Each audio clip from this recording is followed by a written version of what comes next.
Supreme court का आदेश आया है। बस बहुत हो गया, फैसले पड़े बिना आ गए। सीजे चंद्रचूड़ के उत्तराधिकारी कोर्ट रूम में किंग भड़क गए।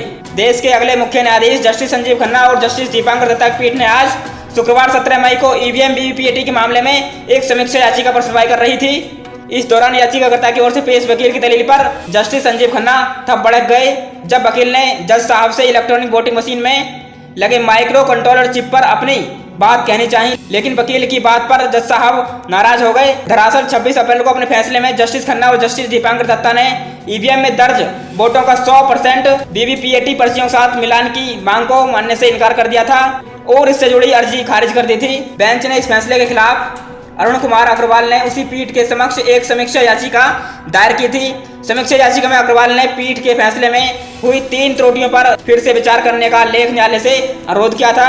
वकील नेहा राठी के माध्यम से दायर समीक्षा याचिका में कहा गया है कि 26 अप्रैल के फैसले में सिंबल लोडिंग यूनिट में छेड़छाड़ और उनके ऑडिट की आवश्यकता को नजरअंदाज कर दिया गया है। अग्रवाल ने अपनी याचिका में दावा किया है कि सिंबल लोडिंग यूनिट में आवश्यक तस्वीरें से परे अतिरिक्त डेटा की संभावना को अदालत ने नजरअंदाज कर दिया है। आज उसी फैसले पर जब वकील ने खंडपीठ के सामने दलील पेश की तब जस्टिस खन्ना भड़क गए। इस दौरान याचिकाकर्ता के वकील ने अपनी दलील में कहा कि ईवीएम के 3 यूनिट का डेटा माइक्रो कंट्रोलर चिप में रिकॉर्ड होता है।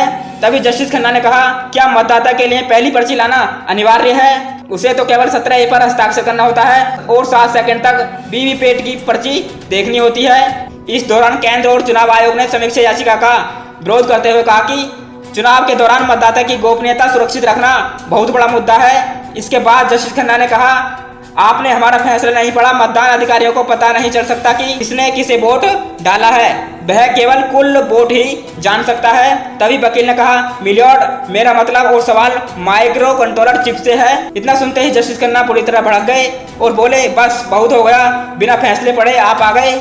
इसके बाद बेंच ने समीक्षा याचिका खारिज कर दी। बता दें कि अपने फैसले में जस्टिस संजीव खन्ना और जस्टिस दीपांकर दत्ता की पीठ ने एकमत होकर ईवीएम की विश्वसनीयता की पुष्टि की है और स्वतंत्र और निष्पक्ष चुनाव कराने के लिए चुनाव आयोग के सुरक्षा उपायों पर प्रकाश डाला है। दोनों जजों ने कहा था कि आम चुनावों की पूरी प्रक्रिया पर सवाल उठाने और केवल आशंकाओं और अटकलों के आधार पर 100% वीवीपीएटी पर्ची के साथ मिलान की अनुमति नहीं दी जाएगी। दोस्तों, यह था सुप्रीम कोर्ट का आदेश जिसमें सुप्रीम कोर्ट ने वीवीपीएटी के साथ मिलान की याचिका खारिज कर दी है। दोस्तों, यदि आपको वीडियो अच्छी लगे वीडियो को लाइक, चैनल को सब्सक्राइब जरूर करें। मिलते हैं नेक्स्ट वीडियो में, तब तक के लिए जय हिंद।